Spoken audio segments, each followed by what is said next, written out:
All right, welcome back. Today, we are totally flipping the script on workplace safety. We're going to explore how to stop seeing it as just this necessary evil, this cost, and start treating it like a really powerful, strategic investment.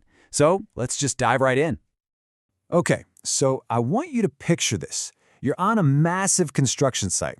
A truck's reversing and then, thud, a minor collision.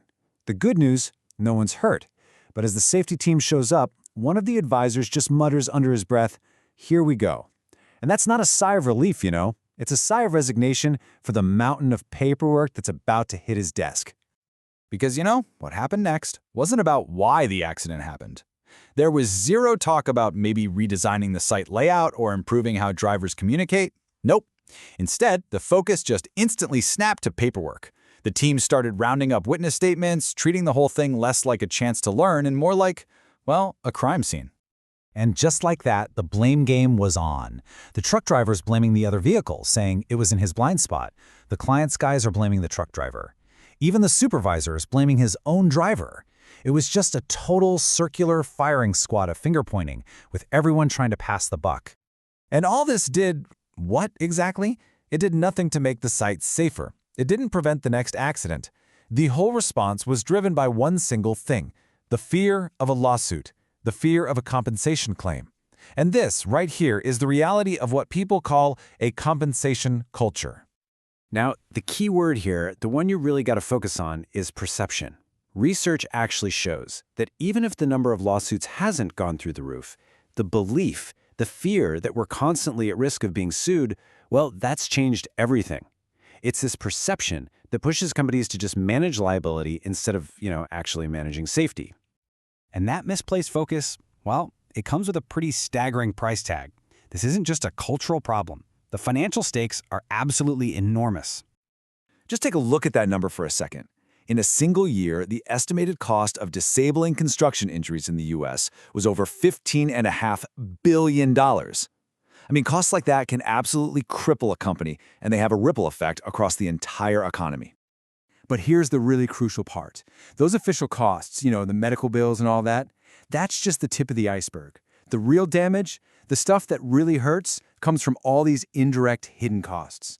Lost productivity when everyone stops to see what happened, damaged equipment, administrative nightmares, and of course, the long-term hit to your company's reputation.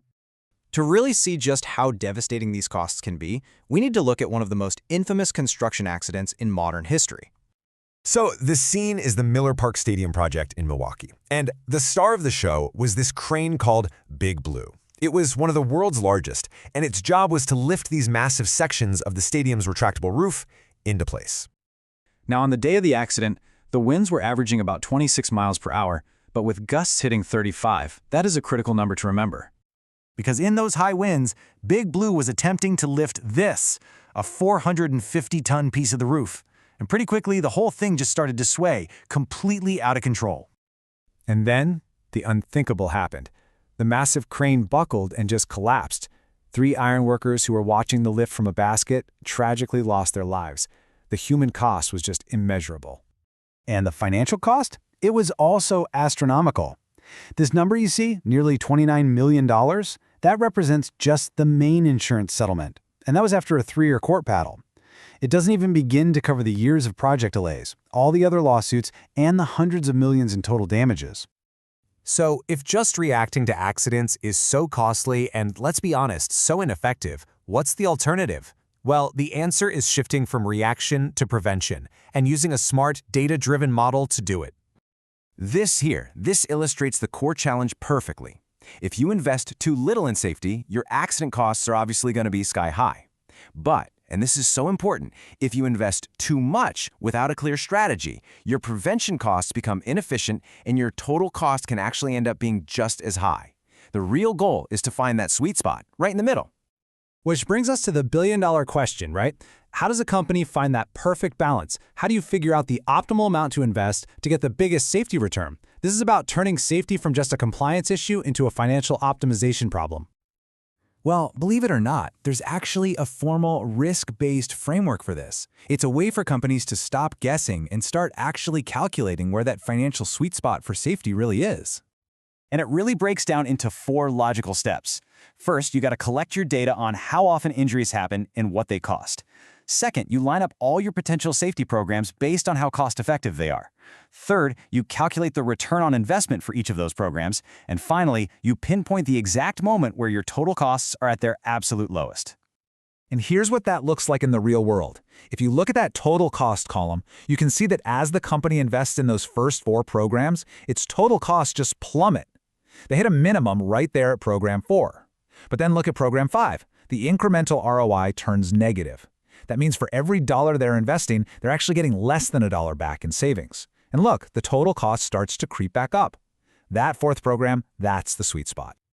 The data just makes it crystal clear. Optimal safety isn't about blindly throwing money at the problem, and it's definitely not about burying your workers in paperwork. It's about using a formal, objective process to make the smartest investments, the ones that actually reduce risk and protect both your people and your bottom line. And this really leaves us with one final thought for you to take away. In your own organization, are you really focused on solving problems to prevent the next accident? Or are you just collecting paperwork to protect yourself from the last one? The answer to that question could make all the difference.